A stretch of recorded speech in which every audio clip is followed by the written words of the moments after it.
Argentina में स्वागत है आपका। मैं हूं योगेंद्र। आप देख रहे हैं खास खबर। खास खबर में हम बात करेंगे 5 राज्यों के विधानसभा चुनाव में गोवा और पंजाब में मतदान संपन्न हो गया है और वहां पे ऐसा कोई छुटपुट घटनाओं को छोड़ दे तो कोई हिंसक घटना सामने नहीं आई है। लेकिन गोवा में बंपर वोटिंग हुई है, पंजाब में लेकिन स्लो रहा। हालांकि 65% क्रॉस किया है पंजाब में भी, लेकिन दावे अपने अपने हैं। सिद्धू पे सबकी निगाहें टिकी हुई थी। सिद्धू का कहना है कि राहुल गांधी को मैं गिफ्ट बतौर कांग्रेस की सरकार दूंगा। आम आदमी पार्टी के अपने दावे हैं। इस बीच अकाली दल के नेता और केंद्रीय मंत्री हरसिमरत कौर ने कहा है कि आईएसआई की फंडिंग केजरीवाल को हो रही है। आतंकियों के साथ में बैठ करके वो खाना खाते हैं और चाय पीते हैं। चलिए आपको सुनाते हैं किसके क्या दावे हैं। Initial report indicates a very good beginning of a very good turnout, and I expect like last time in 2012 there was a 84% voting. It may even exceed 84% this time. Goa votes very heavy, and this is one of the speciality what BJP has inducted into the politics of Goa to increase the voting. Last time we managed to get it to around 84. This time we may be able to get even crossing 85. इस धर्म युद्ध में सत्य की विजय होने वाली है। यहाँ कोई एंटी इनकम्बेंसी नहीं, यहाँ कोई रोष आक्रोश नहीं, यहाँ मौजूदा सरकार के खिलाफ नफरत है। और ये नफरत आज 70% से ज्यादा पोलिंग में उभर के आएगी सामने। हमारा आत्मविश्वास नहीं, हम श्योर हैं कि सरकार कांग्रेस की बनेगी और हमारा ये गिफ्ट होगा राहुल भाई को, प्रियंका जी को और सोनिया मैडम को। चाहते हैं जो केंद्र के साथ काम कर सके, ना कि रोज जो केंद्र के साथ टकराव करके रहे। और जैसे कि राजनीति केजरीवाल साहब ने पिछले कुछ दिनों में दिखाई है कि उन आतंकवादी लोगों के साथ हाथ मिला के पंजाब की अमन शांति को भंग करने के लिए आज 30 साल बाद पंजाब में बम ब्लास्ट हो रहे हैं। आज इनके मेंबर ऑफ पार्लियामेंट लोगों को लड़ने के लिए भड़का रहे हैं। केजरीवाल साहब खुद बब्बर खालसा के साथ जाके ब्रेकफास्ट और डिनर खा रहे हैं। तो ये सीधा संकेत है कि अब आईएसआई ने केजरीवाल को स्पॉन्सर कर लिया है और ऐसे बाहर के लोगों को पंजाब के लोग निकाल के अपने घर। सिमरत कौर का बड़ा आरोप है कि केजरीवाल बब्बर खालसा के साथ बैठ करके डिनर कर रहे हैं आईएसआई की फंडिंग में। दावा अपना 117 सीट के लिए मतदान पंजाब में हुआ है और 40 सीट के लिए गोवा में हुआ है। चलिए हम चर्चा शुरू करते हैं। लेकिन ये बताया जा रहा है कि लंबे समय बाद में त्रिकोणीय संघर्ष है पंजाब में और यहां को अतिशयोक्ति नहीं होगी कि ये भी सीधा कह सकते हैं कि आजादी के बाद ये पहला मौका है कि जब वहां त्रिकोणीय संघर्ष है और ऊंट किसी भी करवट बैठ सकता है। गठबंधन है, कांग्रेस है और आम आदमी पार्टी है। ताल ठोक रहे हैं तीनों ही और तीनों के अपने अपने दावे हैं। और गोवा में भी इसी तरह से बीजेपी नेताओं का कहना है कि वोटिंग यही दर्शाती है कि बीजेपी के प्रति लोगों का रुझान है। लेकिन पंजाब में जब पूछा जाता है बीजेपी नेताओं से तो उनका कहना है कि जनता ने बहुत ज्यादा उत्साह नहीं दिखाया, पंजाब में वर्तमान सरकार पे भरोसा किया है। चलिए मैं पहले बड़ी चुनौती बीजेपी के सामने ही है। सरकारें दोनों जगह बीजेपी की है। तो मनीष पारिक साहब, मैं आपसे जानना चाहूंगा कि जो वोटिंग है एक जगह कम है, दूसरी जगह बंपर हो रही है, तो क्या माना जाए इसे? आपने खुद नहीं कहा योगेंद्र जी कि पंजाब में जो दावे किए जा रहे हैं बीजेपी की तरफ से, मैंने तो वो बताया। त्रिकोणीय मुकाबला हुआ है पंजाब में, तो निश्चित तौर पर जब त्रिकोणीय संघर्ष होता है उस समय भी अगर आप कोई पोलिंग बहुत नोटिसेबल नहीं ला पाते हैं, पिछले साल के जैसे ही आती है, तो निश्चित तौर पर ये बात इसमें स्पष्ट होती है कि जो अकाली दल का, बीजेपी का अपना वोट बैंक पूरे देश में है, उसी तरह से पंजाब में है, वो तो अपनी जगह पर स्थिर रहता है। लेकिन कांग्रेस पार्टी जो सिद्धू जी के नेतृत्व में लड़ रही है वो, और आप पार्टी जो पहली बार वहां लड़ रही है, इन लोगों का कोई करिश्मा वहां काम नहीं किया, तो इसलिए यूजुअल वोटिंग वहां हुई है। तो मुझे लगता है कि जो बात ये कह रहे थे, जिसके कारण लगता था कि त्रिकोणीय संघर्ष में आप अपनी एक शक्ति बनकर उभरेगा तो नए वोट प्राप्त करेगा, लेकिन अगर वोटों की शिफ्टिंग की बात आप करते हैं तो बीजेपी से वोट शिफ्ट होकर कहां जाएगा ये भी नहीं पता। और जो कांग्रेस का वोट इसलिए आया था क्योंकि वो कांग्रेस से मुंह मोड़ कर वहां आया था, इसलिए मुझे ऐसा लगता है जो वोटों की इक्वेशन है वो पंजाब में इसलिए भाजपा के पक्ष में है कि वहां पर 66% पोलिंग हुई है। गोवा में इससे उलट है। गोवा में कोई बड़ी चुनौती, क्योंकि वो बीजेपी का राज्य रहा है और बड़ी चुनौती ऐसी स्पष्ट आई नहीं है वहां। जो आप पार्टी है वो भी कोई नोटिसेबल काम नहीं किया, लेकिन जो कांग्रेस पार्टी है उसका अपना वजूद वहां पहले से संकट में है। तो मुझे लगता है जो स्थिर सरकार है उसके पक्ष में लोगों ने बढ़ चढ़कर वोट किया है, और इन पंजाब में कम पोलिंग के कारण और गोवा में ज्यादा पोलिंग के कारण दोनों तरफ से ही भाजपा को लाभ होता दिख रहा है। चलिए, आम आदमी पार्टी दोनों जगह पहली बार ताल ठोक रही है। भंडारी साहब, क्या माना जाए इसे? देखिए, त्रिकोण संघर्ष दिल्ली में हुआ था ना, क्या हाल हुआ बीजेपी का? सफाई हो गया। यहाँ पर मोदी जी ने कितनी ताकत लगाई थी, 300 MP MLA सारे लगा दिए थे। देखिए, हमने दिल्ली में काम किया है, हम काम के आधार पर वोट मांग रहे हैं।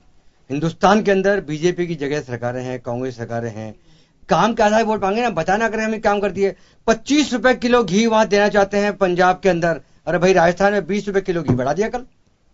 तो क्या इस तरह झूठे वादे करके जनता इनको वोट देना चाहती है क्या? पहले जनता की एक मजबूरी थी कि तीसरी कोई ऐसी ईमानदार पार्टी नहीं थी, या तो कांग्रेस एक बार बीजेपी आती थी। जहां जहां विकल्प मिलता जा रहा है, ईमानदारी से हम काम करते आ रहे हैं, वादे हम निभा रहे हैं। आप देखिए, सिद्धू आगे बीजेपी के आगे इसमें चले गए। कांग्रेस के कैप्टन साहब बड़ी कह रहे थे कि मैं तो वहां लड़ूंगा, जाकर लंबी में चुनाव लड़ूंगा। हम तब मानते उनको, पटियाला छोड़ के वहां लड़ते तो मानते। जनता को बेवकूफ बना जाते हैं कि दो जगह लड़ रहे हैं कि नहीं, मैं उसको वहां पर जीतने नहीं, बादल को जिताने के लिए जा रहे हैं वो जाकर। लेकिन वहां की जनता का में जो रोष है, जो मुद्दे वहां पर थे, बड़े आश्चर्य की बात है। मनीष जी कह रहे हैं, आपके हमारे प्रधानमंत्री ने तो और आपके नेता ने जाकर ही कह दिया कि नशा मुद्दा ही नहीं है, और नशा के कारण पंजाब की इमेज खराब हो रही है। वहां बच्चा बच्चा नशे से परेशान है, वहां बेरोजगारी जबरदस्त है, वहां युवा भ्रष्टाचार से परेशान है, और सारा युवा, बल्कि जो फर्स्ट टाइम वोट देने में आया है वो सारा युवा जी जान से लग रहा है। मैं कह रहा हूं, हमको तो 100+ की उम्मीद है। दिल्ली वाला मामला होगा, पूरा सूबड़ा साफ हो जाएगा। गोवा के अंदर भी आप देखेंगे तो जबरदस्त प्रचार करके मुझे वहां बताया, लोग हमारे तरफ आकर्षित हुए हैं, क्योंकि वहां का लोग पढ़ा लिखा तबका ज्यादा है, समझदार तबका ज्यादा है, इससे वहां पर वोटिंग ज्यादा हुई है, और उसका भी फायदा हमको मिलेगा। क्यों? इन दोनों पार्टीज को लगातार वो देख चुके हैं।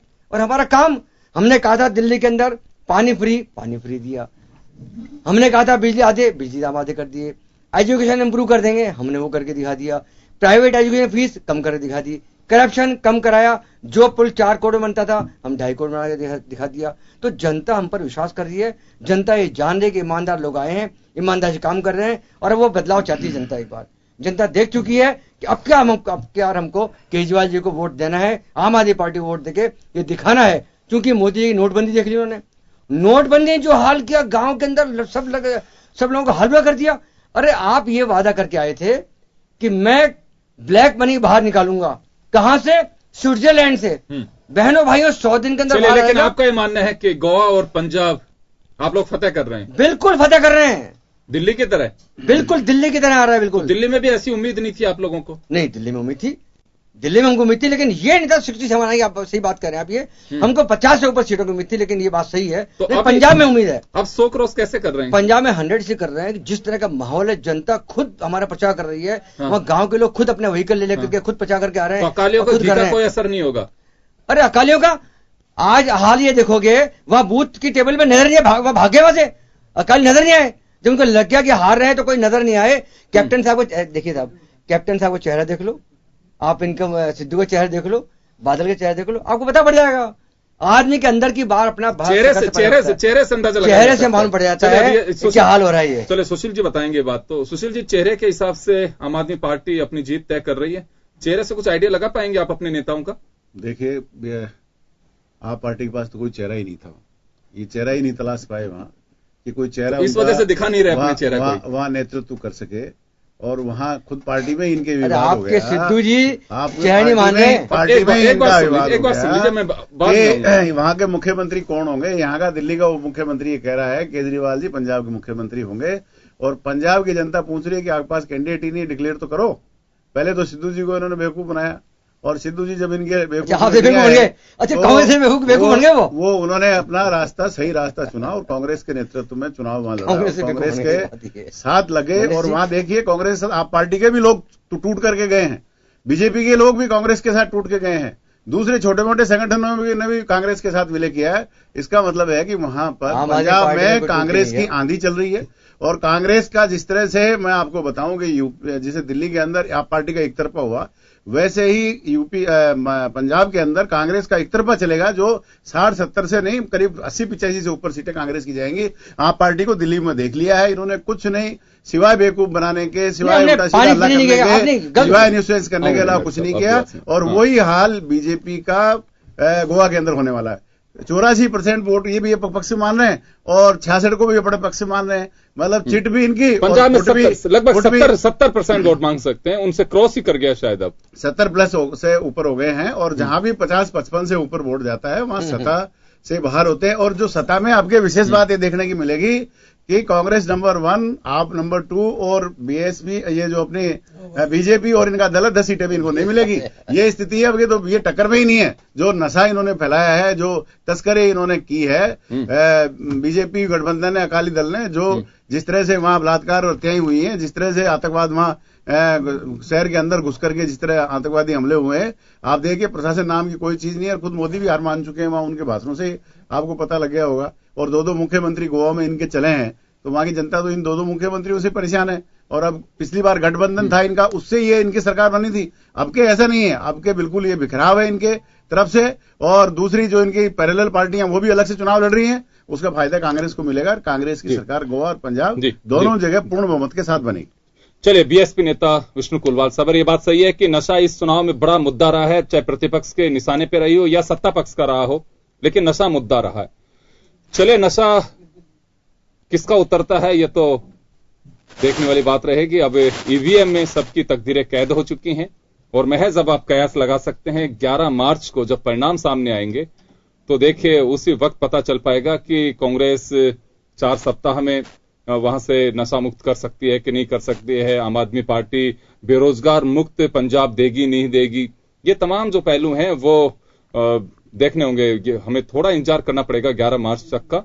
लेकिन फिलहाल तो ये कह सकते हैं कि राजनीतिक दलों के अपने दावे। बात बीएसपी की 110 सीट पर अपने प्रत्याशियों का भाग्य आजमाया उन्होंने। पंजाब की बात करें तो गोवा में बीएसपी का बहुत ज्यादा कोई रोल नहीं रहा, लेकिन गोवा में त्रिकोणीय जो संघर्ष है फिर वहां कहेंगे कि आम आदमी पार्टी, कांग्रेस और बीजेपी के बीच में रहा। और पंजाब में बीएसपी क्या दावे कर सकती है, कुलवाल साहब? देखिए योगेंद्र जी, बहुजन समाज पार्टी ने 110 सीटें वहां लड़ाई है और जिस प्रकार का वहां माहौल है और जिस प्रकार की जनता ने वहां उत्साह के साथ वोट डाला है, क्योंकि अभी मेरे मित्र बोल रहे कि 65, 66, 60%, मगर ये परसेंट 72 से ऊपर जाएगा। और जनता ने भी निर्णय किया है कि सरकार आएगी जो गठबंधन की सरकार नहीं आएगी। इन दोनों स्टेटों में जहां चुनाव हुए हैं वहां सरकार किसी भी एक पक्ष की बनेगी, तो जनता ने गठबंधन की सरकारें दिल्ली से लेकर और राज्यों में देख ली। और जिस ढंग की देखिए बहुजन समाज पार्टी के हमारे तो 7% करीबन 8% वोट है, फिर भी ऐसा है कि हम पंजाब में 6 सीटें और 7 सीटें करीबन जीतेंगे। निर्णायक स्थिति में रहेंगे आप लोग? मैंने तो क्या कहा, देखिए हम गलतफहमी के शिकार नहीं है। निर्णायक की स्थिति हमारी आएगी कि नहीं आएगी तो वक्त बताएगा बाद में। मेरा तो कहना है कि जनता ने जो वोट दिया है वो जनता ने एक ही पार्टी को वोट दिया, इतनी मजबूती के साथ वोट दिया है कि जो अभी कांग्रेस भी बोल रही है हमारी सरकार बनेगी, बीजेपी बोले हमारी सरकार बनेगी, आम पार्टी बोले हमारी सरकार बनेगी। सरकार किसी पार्टी की बने पर सरकार सशक्त बनेगी, उसमें किसी प्रकार का गठबंधन नहीं होगा। चलिए, गठबंधन नहीं होगा, सशक्त बनेगी। मनीष जी, वापस मैं आपके पास में आना चाहूंगा। इस बार मैनिफेस्टो के जरिए हर किसी ने लुभाने की कोशिश की है। पंजाब में नशा का कारोबार काफी रहा, करप्शन भी एक बड़ा मुद्दा रहा है और आप लोग लगातार तीसरी पारी के लिए वहां जूझ रहे हैं और आपने ताल भी ठोकी है। लेकिन अब की बार हम आपके पार्टी के नेताओं को देख रहे थे, जितने भी लाइव टेलीकास्ट रहे या फिर जो रिपोर्ट्स आ रही हैं उनमें झुंझलाहट बहुत दिख रही थी। वहां पे आप लोग काबिज थे, सत्ता पक्ष वहां पे बीजेपी और अकाली, लेकिन झुंझलाहट बहुत दिखाई दे रही थी। तो इसकी वजह क्या है? चुनाव प्रचार में गति रखने से आपने देखा कि अभी अंतिम 5-7 दिनों में अकाली दल के और भाजपा के गठबंधन की मीटिंग्स में बहुत भारी भीड़ उमड़ी थी। और ये बात सही है कि व्यवस्थाओं में इसमें ज्यादा तेजी से प्रचार कार्य में रहता है। पंजाब में योगेंद्र जी आतंकवाद के खिलाफ लड़ाई लड़ी है, जब हर खेत पे गोलियां चली थी उस पे, और कांग्रेस पार्टी कुछ आमूल चूल नहीं कर सकी थी, तो बीजेपी अकाली दल पर विश्वास जताया था। अकाली अपनी वहां की पार्टी है लोकल, और भाजपा की राष्ट्रीय नीतियां उसे रास आई थी, तो उसको जिस तरह से गले लगाया था वो विश्वास वहां कम नहीं हुआ है। अभी जो उसमें कोई संदेह नहीं, मैं तो झुंझलाहट की बात कर रहा हूँ। झुंझलाए में क्यों थे प्रत्याशी ऐसे? ऐसी बात नहीं है, एग्जैक्टली कोई मुझे जानकारी नहीं है इस तरह की कोई होती है तो, लेकिन चुनाव प्रचार के दौरान जो प्रत्याशी है, नेता है, उनके अपने आक्रामक तेवर हो सकते हैं। एक बात और कहना चाहूंगा मैं यहाँ पे, अभी उसके मायने कुछ भी हो सकते हैं। नरेंद्र मोदी 2013 से जब से चीफ कैंपेनर और बीजेपी बने, उसके बाद में 14 के इलेक्शन उनके नेतृत्व में लड़ा गया, फतेह की उन्होंने, तब से मुझे बहुत अच्छे से ध्यान है, करीब 3 साल का ये वक्त निकल चुका है, 3.25 साल का। पहला अवसर हमने पंजाब में एक विधानसभा सीट पे देखा, जहां उन्होंने टेलीकास्ट जो किया जा रहा था दूरदर्शन की तरफ से, खाली पड़ी थी वहां एक बार भी पब्लिक को शो नहीं किया। जब पता चला तो बताया जा रहा था कि मोदी साहब की सभा में जितने लोग स्टेज और आसपास के जो कारकेड में होते हैं उतने लोग भी वहां पे मौजूद नहीं थे। तो एक ये कार्यकर्ताओं में जो उत्साह, मोदी की स्पीच और वहां जो भीड़ होती है वो भरती है हर जगह, लेकिन इससे लगता नहीं है कि बड़ी निराशा वहां देखने को मिली? योगेंद्र जी, अब एक दिन में प्रधानमंत्री जी की कई रैलियां होती है, टाइमिंग्स होते हैं, उसके आधार पे कभी कभी अनुकूल कुछ शादियां वादियों के सावे होते हैं, तो ये रैली के संख्या आने के बारे में तो मैं नहीं कहूंगा, फिर भी हर सभा में जो आप देखेंगे औसतन अगर और जगह और पार्टियों की अपेक्षा देखेंगे तो अकाली और भाजपा गठबंधन की जितनी रैलियां हुई है चुनाव की, उसमें भारी भीड़ उमड़ी है। और अभी अंतिम 5 दिनों में तो कमाल ही हो गया है, पिछले बार के रिकॉर्ड भी टूटे हैं। तो मैं समझता हूँ कि इस तरह की बात जो आतंकवाद से जूझा हुआ पंजाब है, बहादुर पंजाब है, उसने जिस तरह से अडॉप्ट किया था अकाली दल को और बीजेपी को, तो मुझे लगता नहीं है इतनी आसानी से उनका कोई दूसरा व्यक्ति कुछ चुहलबाजी करके या कुछ तमाशे करके ध्यान आकर्षित कर सका है। और इस कारण से पंजाब की जीत के प्रति भारतीय जनता पार्टी पूरी आश्वस्त है।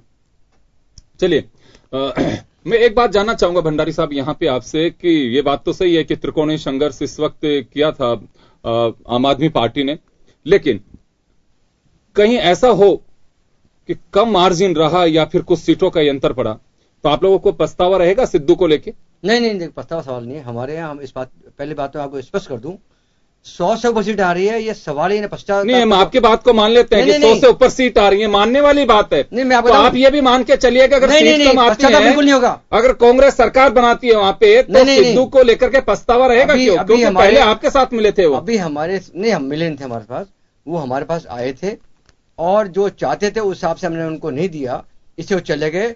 और इन्होंने अभी खुद ने कहा था, कांग्रेस ने कहा था वो जो है सिद्धू को हमने बेवकूफ बना दिया।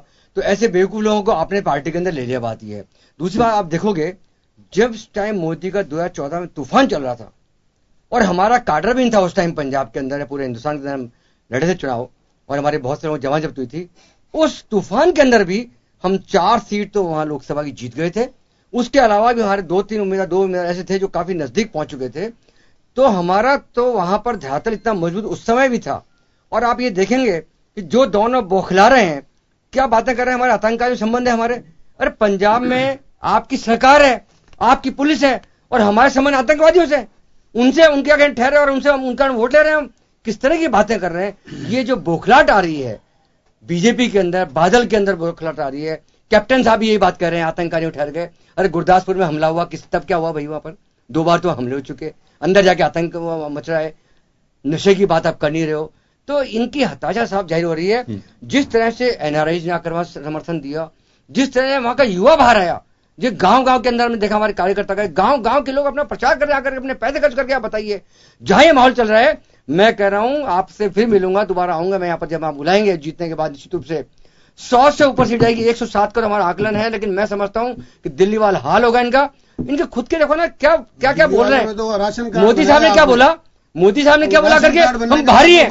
अरे हिंदुस्तान के अंदर हमने जन्म लिया है, हिंदुस्तान जन्म लिया है, दूसरी स्टेट में चुनाव लड़ने भारी हो गए, तो आप भारी नहीं हो क्या? मोदी जी आप वाराणसी पहुंच गए थे, आप भारी नहीं हो क्या? क्या बातें कर रहे हैं? प्रधानमंत्री इस तरह की बातें करे। आज मैंने भाषण सुना है, स्कैम बता रहे हैं। क्या करे आप विकास की बात करते थे, स्कैम में भी मांगूंगा मैं, विकास की बात करते थे। समय कम है, मैं एक सुशील शर्मा साहब के पास, इससे इन दोनों की हताशा से बता रही है। और आज जो जोश देखा हमारे कार्यकर्ताओं में, उससे लग रहा है कि हम 100 से ऊपर जा रहे हैं। चले, जोश से आप अंदाजा लगा रहे हैं और इसमें कोई संदेह नहीं है कि हवा के रुख से बहुत सारी चीजें बदल दी जाती हैं और कही जाती हैं। कार्यकर्ताओं का उत्साह है, लेकिन हर राजनीतिक दल के कार्यकर्ताओं की भीड़ और उत्साह वहां है। नहीं, आप देखिए कैप्टन साहब ने कह दिया जो बाहर से एनआरआई है उनको बाहर भगा दो वापिस। क्या भाषा बोल रहे हैं वहां, देखिए आप, इससे लग रहा है कि हम जीत रहे हैं।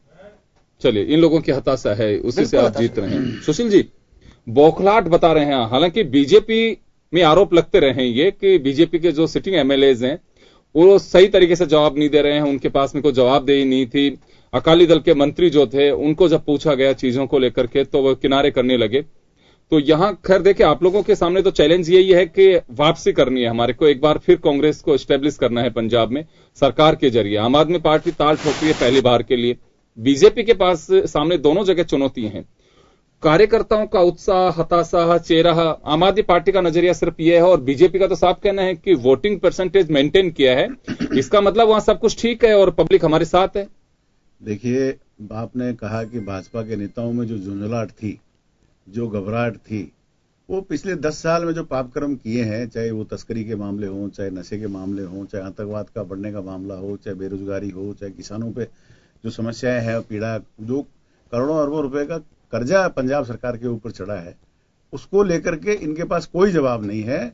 बाप बेटे दोनों मिलकर के बीजेपी के संरक्षण में देश को, वहां के प्रदेश को लूटते रहे और वहां चाहे बलात्कार के मामले हों, चाहे कानून व्यवस्था के मामले हों, पंजाब सरकार हर स्तर के ऊपर फैल रही है। उसी का नतीजा है कि पंजाब में बीजेपी के चाहे प्रधानमंत्री जी जाएं, चाहे दूसरे नेता जाएं, न तो वहां उनको भीड़ मिली, न उनको जो है पत्रकारों ने बोलने दिया, न जनता ने उनको सुना।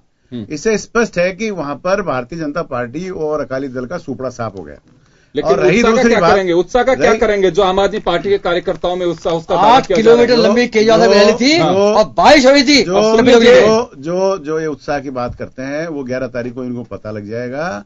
दिल्ली, देश के अंदर, चाहे यूपी के अंदर चुनाव हुए हों, चाहे दिल्ली के चुनाव हुए हों, चाहे जहां भी चुनाव हुए हों, जो पार्टी पक्ष में आगे रही है उसको जनता ने पूर्ण बहुमत दिया है। कांग्रेस ने वहां लीड ली है, कांग्रेस वहां आगे रही है और 10 साल से विपक्ष की वहां भूमिका सशक्त रूप से निभा रही है। पिछले बार भी बीजेपी अकाली दल से ज्यादा वोट कांग्रेस को मिले थे, लेकिन सीटों का इस तरह का हुआ कि वो बीजेपी को, अकाली दल गठबंधन को सरकार बनाने का मौका मिल गया। अब के जनता वो गलती करने वाली नहीं है। एक तरफा ध्रुवीकरण होगा, कांग्रेस के पक्ष में हुआ है, और एक तरफा 100 के करीब 80-100 के बीच में कांग्रेस को सीटें मिलेगी और 2/3 बहुमत के साथ में पंजाब में कांग्रेस सरकार आखिरी सवाल दूसरी गोवा के अंदर जो है, गोवा के अंदर भी यही होगा, गोवा के अंदर भी कांग्रेस को मौका मिलेगा। अब आप पार्टी के नेता जो जिस तरह का, अब आयकर विभाग ने इनकम टैक्स नोटिस दिया है कि इनकी मान्यता रद्द की जाए, मतलब ये आगे फॉर्म सब में ये उल्टा सीधा फर्जी दस्तावेज पेश किया, फर्जी लेखा जगह इन्होंने पेश किया है। आतंकवादियों के साथ में ये खाना खा रहे हैं, गठबंधन कर रहे हैं, ये केंद्र की मंत्री ने इनके ऊपर आरोप लगाया। इनका क्या जवाब है? एक बात का जवाब, केजरीवाल जी का कोई भविष्य नहीं है, न आप पार्टी का कोई देश से भविष्य है। दिल्ली में जो अव्यवस्था फैलाई है, दिल्ली में जो वहां विकास के रास्ते बंद हो गए हैं, दिल्ली में जनता जो हैरान और परेशान है, जनता से सफाई का मामला हो, उसका नुकसान एक बात याद दो, पार्टी को पंजाब और गोवा के अंदर होगा। सुशील जी, सिद्धू ने अब एक बात कही कि जीतेगा मैं राहुल के बाद ये मैं जाऊंगा, कैप्टन साहब नाम ही ले रहे हैं वो, ये क्या चक्कर हो रहा है मुझे बता दो आप। तो देखो सिद्धू जी वो कह रहे हैं मैं राहुल बाबू को गिफ्ट दूंगा। अरे कैप्टन साहब का भाई लीडर आपका, पहली बात ये उन दोनों में चल रही है भैया बहुत जबरदस्त। पहली बात यह है कि कांग्रेस में कोई भी मुख्यमंत्री बन सकता है, कांग्रेस में ऐसा कुछ भी नहीं है। सिद्धू जी आए अनकंडीशनल कांग्रेस में आए, अपने अपने दावे उन्होंने पार्टी के लिए वास्तव में आपका एक बड़ा एक्सपीरियंस है। मैं ये जानना चाहता हूं कि अंदाजा कैसे लगाया जा सकता है कि सरकार वोटिंग, कोई भी पार्टी है, वोटिंग परसेंटेज ज्यादा है, कम है, क्या उससे सरकार का कोई रुख बनाने का रुख साफ हो सकता है? कार्यकर्ताओं के उत्साह, नेताओं के चेहरे पे फैली खुशी या मुरझाया चेहरा, इससे कुछ अंदाजा लग सकता है? कोई फोरकास्ट कर सकते हैं कि सरकार इसकी बनने जा रही है? योगेंद्र जी देखो, उत्साह तो एक अलग चीज है। उत्साह जब होता है तो ये पता पड़ता है कि इस पार्टी का ज्यादा आगे पार्टी आगे चल रही है। उत्साह तो छुप नहीं सकता। और जहां सवाल है कि ये जो चुनाव है, मैं देखो लगातार फिर आपसे एक बात बोल रहा हूं और ये बात फिर उसी जगह निकलेगी जब अपन 11 तारीख को यहीं बात करेंगे कि मैं कह रहा हूं जनता जो बहुमत देगी वो स्पष्ट बहुमत देगी। जनता ऐसा कोई बहुमत नहीं देगी जिससे किसी के सहारे किसी को चलना पड़े। चलिए, ये स्थिति इन चुनावों को देखते हुए लग रहा है। और क्लियर मेजोरिटी तो मिलेगी सब जगह। बिल्कुल 100%। आप पार्टी के दो टुकड़े हो गए, आप पार्टी के लोग छोड़ चले, मैं करके वापस कांग्रेस में चल रहा आए, हूं। कांग्रेस कोई आदमी आप पार्टी में नहीं गया, दूसरी पार्टी कोई आदमी आप पार्टी में नहीं गया, इस बात का पंजाब और सबूत है। गोवा दोनों तरफ से ही दावे कांग्रेस को किए जा पूर्ण रहे बहुमत मिलने वाला है, हैं। त्रिकोणीय संघर्ष है। दोनों ही जगह देखा जा रहा है और सबके अपने अपने दावे हैं। लेकिन चलिए 11 मार्च तक हमें सब्र करना होगा। वहां पे सबकी तकदीरें इस वक्त ईवीएम में पैक हो चुकी हैं। मतदान परसेंटेज काफी संतोषजनक कहा जा सकता है। लेकिन अब ब्रेक के बाद हम लौटेंगे और चर्चा करेंगे नरेंद्र मोदी के भाषण की, जिसने स्कैम का मतलब क्या कह रहे हैं वो, छोटे से ब्रेक के बाद।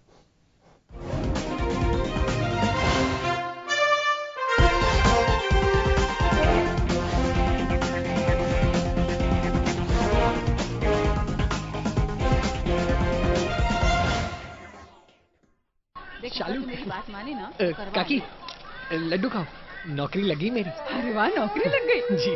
अरे काका भी काका लड्डू खाओ। अरे बेटा मुबारक हो। कहाँ था की नौकरी? बैंक में काका। अरे भाई विक्की, तू तो बड़ा आदमी हो गया यार। भूल तो नहीं जाओगे हमें? अरे आपको कैसे भूलेंगे, लड्डू खाओ। बैंक नहीं, नौकरी तो रेलवे में लगनी चाहिए थी। क्यों भाई? इन्हें पटरी पे बैठना पसंद है ना।